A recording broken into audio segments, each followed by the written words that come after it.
So dear student, आज का जो हमारा लेक्चर है वो है first chapter from the 12th class NCERT biology. तो ये जो चैप्टर है एक जर्नल चैप्टर है about the reproduction in organisms. तो इसके अंदर हम सबसे पहले इसका इंट्रोडक्शन देखते हैं। तो इंट्रोडक्शन में सबसे पहले हमारे पास है लाइफ स्पैन। ये क्या चीज़ होता है कि जो ऑर्गेनिज्म है उसके एक टाइम पीरियड जो कि उसके बर्थ से एक नेचुरल डेथ तक, एक नेचुरल वे में जो साइनेसेंस के बाद जो नेचुरल डेथ होती है उसके बीच में जो एक बर्थ से लेकर टाइम पीरियड होता है तो उसको हम लाइफ स्पैन बोलते हैं। तो लाइफ स्पैन एक चीज़ नोट करने वाली ये है कि ये कभी भी साइज से रिलेटेड नहीं होता। जैसे कि जो क्रो और पैरेट बर्ड्स में आते हैं, साइज भी लगभग एक जैसा ही होता है, लेकिन जो क्रो है उसका जो लाइफ स्पैन है बहुत ही कम होता है पैरेट के कंपैरिजन में। Mango tree and people tree ऐसे ही ट्रीज के अंदर हम देखते हैं कि एक जैसा ही साइज है लगभग, लेकिन जो उनका लाइफ स्पैन है वो डिफरेंट है बहुत ज़्यादा। तो कोई भी जो इंडिविजुअल है वो क्या है, इमोर्टल नहीं है, एनोसर नहीं है। हर डेथ एक निश्चित है हर ऑर्गेनिजम्स की, लेकिन ये सिंगल सेल ऑर्गेनिज्म में अप्लाई नहीं होता, जिसके अंदर हम देखते हैं कि एक सेल के बाद आगे सेल उसी सेल से नए जो डॉटर सेल्स हैं वो बनती है, नए ऑर्गेनिजम्स हैं जो बनते रहते हैं। उसके बाद रिप्रोडक्शन। रिप्रोडक्शन क्या है, एक बायोलॉजिकल प्रोसेस है जिसके अंदर organisms give rise to young ones, नए जो ऑफस्प्रिंग्स है वो पैदा करता है। और ऑफस्प्रिंग्स ग्रो होते हैं, मैच्योर होते हैं, परिपक्व होते हैं और आगे फिर खुद नए ऑफस्प्रिंग इसी बायोलॉजिकल प्रोसेस के थ्रू गुजरते हैं। तो साइकिल है बर्थ का, ग्रोथ का और डेथ का। लाइफ स्पैन हम देख सकते हैं कि बर्थ होता है, फिर ग्रोथ होती है, फिर डेथ होती है। और रिप्रोडक्शन क्या करता है, ये स्पीशीज की कंटिन्यूटी में मदद करता है कि जो जनरेशन टू जनरेशन ऑर्गेनिजम्स की जो वंश होता है उसको धरती पे बनाए रखता है। उसके बाद टाइप देखते हैं रिप्रोडक्शन के। दो टाइप हैं, 10th क्लास में भी हमने देखा, पहले भी देखा, 8th में भी। तो ये सेक्सुअल रिप्रोडक्शन है जैसे कि जिसमें यूनिपेरेंटल हम बोल सकते हैं और जिसमें जो प्रोसेस नहीं होती है, जिसके अंदर with without involvement of gamete formation. तो जिसके अंदर गैमेट फॉर्मेशन और गैमेट का जो फ्यूजन है, फर्टिलाइजेशन है, वो हमको देखने को नहीं मिलता।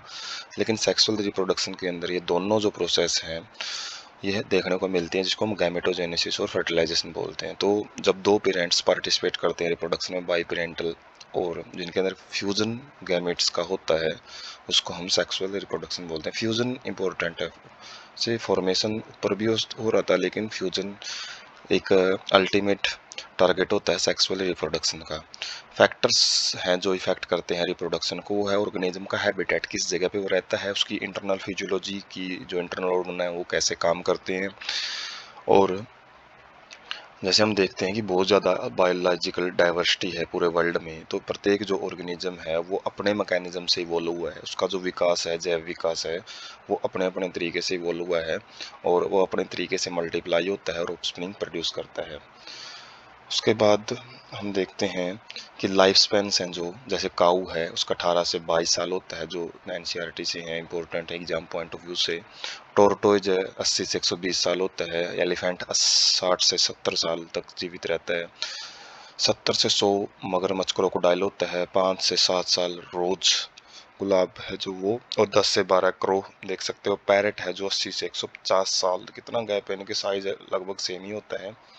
इसी प्रकार से जो ट्री हैं, कॉनिफेरस ट्री होते हैं जो, वो 100 से 200 साल तक जीवित रहते हैं। और जो मक्खी है जो हाउस फ्लाई, वो 28 दिन तक जीवित रहती है, लगभग 1 मंथ तक। और जो बनाना है वो 10 से 15 साल तक, और जो बटरफ्लाई है वो 8 से 12 महीने तक ही जीवित रहती है। उसके बाद है सेक्सुअल रिप्रोडक्शन के बारे में देखते हैं। तो सेक्सुअल रिप्रोडक्शन क्या है, एक सिंगल इंडिविजुअल जो एक पेरेंट है वो कैपेबल होता है प्रोड्यूसिंग ऑफस्प्रिंग। तो ये यूनिपेरेंटल हम बोल सकते हैं इसको। ऑफस्प्रिंग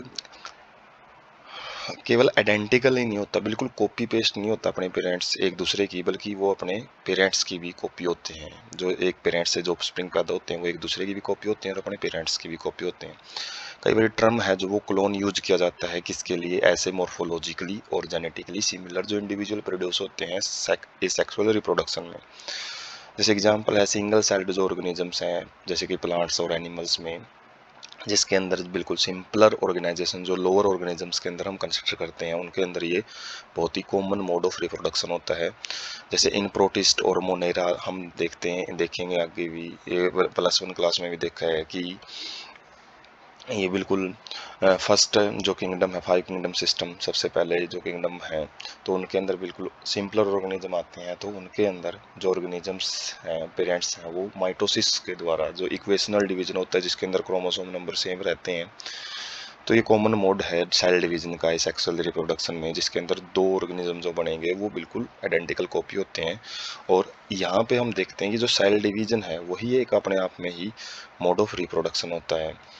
उसके बाद रिप्रोडक्शन है, जैसे हमने देखा इसके 2 टाइप है, सेक्सुअल और एसेक्सुअल। और एसेक्सुअल के बारे में बात कर रहे हैं तो एसेक्सुअल मोड ऑफ रिप्रोडक्शन के यहाँ पे टोटल 6 टाइप होते हैं, जैसे फीजन है, बडिंग है, फ्रेगमेंटेशन है, स्पोर फॉर्मेशन है, रीजनरेशन है, वेजिटेटिव प्रोपेगेशन है। और फीजन है जैसे 2 टाइप का होता है, ये बाइनरी और मल्टीपल फीजन। हालांकि 10th क्लास में भी एक एक के कंप्लीट एग्जाम्पल भी आए हैं, लेकिन हम यहाँ पे भी एक एक करके इनके बारे में डिस्कस करते हैं।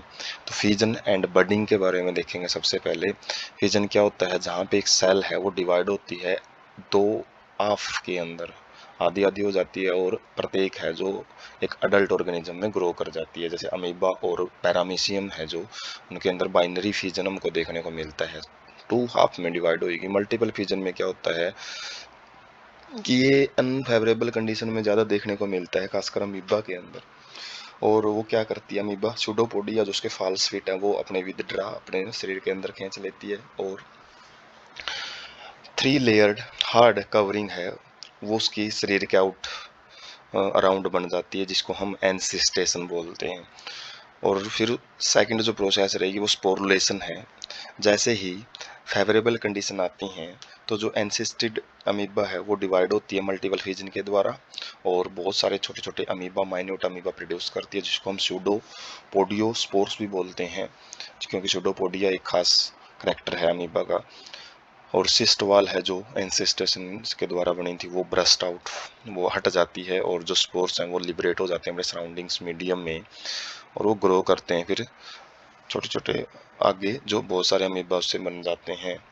जैसे बडिंग है, बडिंग में क्या होता है, जो डिवीजन है यहाँ पे अनइक्वल रहेगा, और क्या होता है, एक बड, स्मॉल बड है जो मुकुलन जैसे पेड़ों में निकलता है, तो ऐसे एक छोटा सा बड है वो प्रोड्यूस होता है, और वो अटैच रहता है शुरुआत में तो अपनी पेरेंट्स बॉडी के साथ में, लेकिन बाद में वो अलग हो जाता है, और उससे नया जीव है जो नया, जैसे यीस्ट है, यीस्ट के अंदर नया जो ऑर्गेनिज्म है वो बन जाता है। एग्जाम्पल है यीस्ट और हाइड्रा।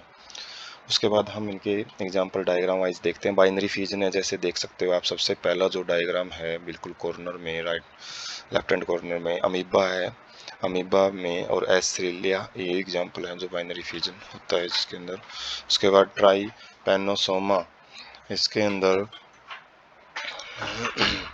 ये एक ब्रेन के अंदर बैक्टीरिया पाया जाता है, ट्राई पैनोसोमा। और इसमें आप देख सकते हो कि लॉन्गिट्यूडिनल सेल डिवीजन है, इसमें इरेगुलर सेल डिवीजन है, इसमें लॉन्गिट्यूडिनल है। और उसके बाद जो फ्लैजलेट्स हैं इनके अंदर आपको ये यूग्लिना का एग्जांपल है, जो कि इसके अंदर भी लॉन्गिट्यूडिनल सेल डिवीजन है दोनों के अंदर। और जो ये ट्रांसवर्स फीजन बोलते हैं जिसको, वो कि आपको पैरामीशियम में देखने को मिलता है।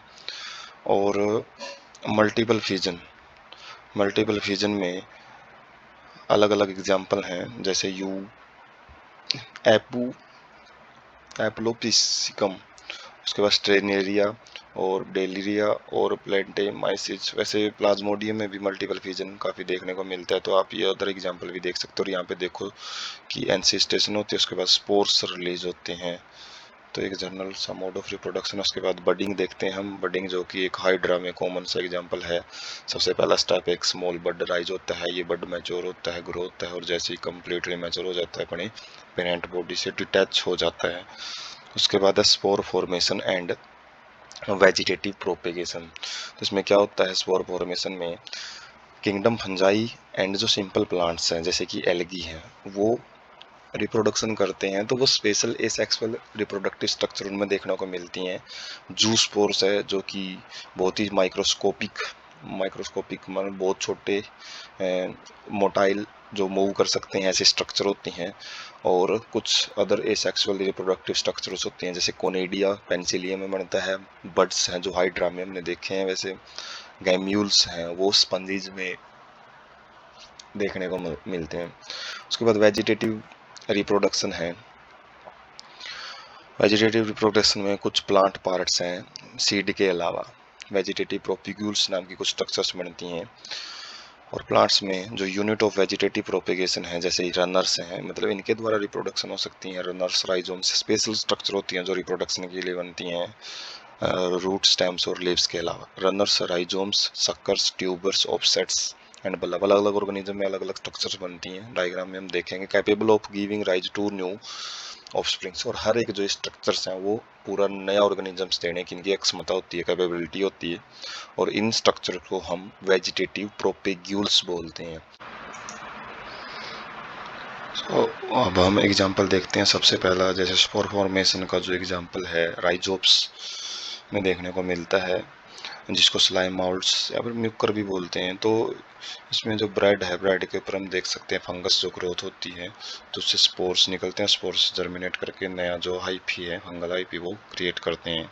उसके बाद पेंसिलियम है, उसके अंदर हम देख सकते हैं कोनेडिया बनते हैं, और काफ़ी सारी एसेक्सुअल जो रिप्रोडक्शन के अंदर, वेजिटेटिव रिप्रोडक्शन के अंदर जो वेजिटेटिव प्रोपिग्यूल्स बनती है, जैसे रनर्स बनते हैं जो सेनेटेलिया, और एस्टीटिका के अंदर, जिंजर के अंदर राइजोम्स बनते हैं, और बल्लभ बनते हैं जो ओनियन के अंदर, और जो बल्लभ है वो लिलियम के अंदर भी बनते हैं। शक्कर जो क्राइसोन्थिमम के अंदर भी देखने को मिलते हैं, और बुलबिल है अगेव के अंदर, ट्यूबर पोटैटो के अंदर। तो ये सारी क्या है आप इसमें पढ़ सकते हैं। ऑफसेट है काइरेनिया के अंदर, और एक्जिलरी बल्बिल्स बनते हैं जो आपके बुल्वेरिया के अंदर, और ब्रायोफाइलम है जो उसके अंदर आपको लीफ बड देखने को मिलते हैं। तो ये सारे क्या है वेजिटेटिव प्रोपेग्यूल्स के एग्जांपल हैं जो कि एग्जाम पॉइंट ऑफ व्यू से वेरी वेरी इंपॉर्टेंट है। उसके बाद फ्रेगमेंटेशन हम देखते हैं। फ्रेगमेंटेशन में क्या है, एक बॉडी है वो डिस्टिंक्ट पीसीज में, फ्रेगमेंट्स में डिवाइड हो जाती है, टूट जाती है, ब्रेक हो जाती है, डिवाइड नहीं होगी, ब्रेक होगी यहाँ पे, और प्रत्येक जो फ्रेगमेंट्स है वो अडल्ट के अंदर ग्रो करता है और ऑफस्प्रिंग्स पैदा कर सकता है। जैसे हाइड्रा के अंदर फ्रेगमेंटेशन देखने को मिलती है, और ये फ्रेगमेंटेशन का कॉमन सा एग्जांपल है टेरर ऑफ बंगाल। ये क्या है, ड्यू टू एक्वेटिक प्लांट, एक पानी के अंदर उगने वाला पौधा वाटर आइकंथ, जो कि हमको कई बार खड़े पानी में काफ़ी बार देखने को मिल जाता है। बड़े बड़े पत्ते होते हैं, फ्लावर भी बड़े खूबसूरत होते हैं इनके। Which is one of the most invasive, invasive का मतलब जिसने बाहर से आके जो नेटिव स्पीसीज है उसको ख़त्म किया है। Found growing whenever there is a standing water, तो ये वहाँ पे उगे हुए देखने को मिलते हैं ज़्यादातर जहाँ पे पानी है, जो स्टेशनरी है, जो खड़ा है वहाँ पे। तो ये क्या करता है, तो ये सारी जो ऑक्सीजन है पानी की, वो ऑक्सीजन को ड्रेन्स ख़त्म कर देता है, और जिसकी वजह से जो फीसीज वगैरह है उनकी डेथ हो जाती है। और इंडिया के अंदर इसको क्यों इंट्रोड्यूस किया गया था, क्योंकि इसके ब्यूटीफुल फ्लावर्स थे, और शेप ऑफ लीव्स, इसके पत्तों की जो शेप है वो भी काफ़ी अट्रैक्टिव होती है देखने में। प्रोपेगेटिव वेजिटेटिव प्रोपेगेट, ये वेजिटेटिवली प्रोपेगेट करता है बहुत ही ज़्यादा स्पीड से। फिनोमिनल रेट का मतलब है स्पीड से, और पूरे के पूरे वाटर बॉडी में थोड़े से टाइम पीरियड में फैल जाता है, और इनसे छुटकारा पाना बड़ा ही मुश्किल होता है। इसलिए इसको टेरर ऑफ बंगाल, क्योंकि बंगाल के अंदर बहुत ज़्यादा फैल गया था ये वाटर बॉडीज में, इसलिए वहाँ पे इसको टेरर ऑफ बंगाल का नाम भी दिया गया था। उसके बाद एडवेंसियस जो बर्ड्स हैं वो देखने को मिलते हैं। कुछ एग्जांपल्स हैं जो हमने पीछे देखे थे एग्जांपल। तो बर्ड्स हैं जिसको आइज भी बोलते हैं, पोटैटो ट्यूबर में देखने को मिलती हैं। राइजोम्स है, बनाना और जिंजर से बनते हैं जो वेजिटेटिव प्रोपेगेल्स हैं। न्यू प्लांटलेट्स हैं, वो प्लांट से निकलते हैं, नोड्स प्रेजेंट होते हैं जहाँ पे मॉडिफाइड स्टेम में, मतलब मॉडिफाइड स्टेम का थोड़ा मॉडिफिकेशन होता है इन प्लांट्स में, जहाँ से वेजिटेटिव प्रोपेगेल्स बनती हैं। जो नोड्स हैं जैसे ही वो डैम्प सॉइल, गिल्ली मिट्टी के कांटेक्ट में आती हैं, वाटर के कांटेक्ट में आती हैं, तो वहाँ से रूट्स हैं जो पैदा हो जाती हैं, और नया प्लांट्स वहाँ से बनना शुरू हो जाता है। एडवेंसियस बर्ड्स हैं वो आपको किस में देखने को मिलती है, notches present at the margin of leaves of the Bryophyllum.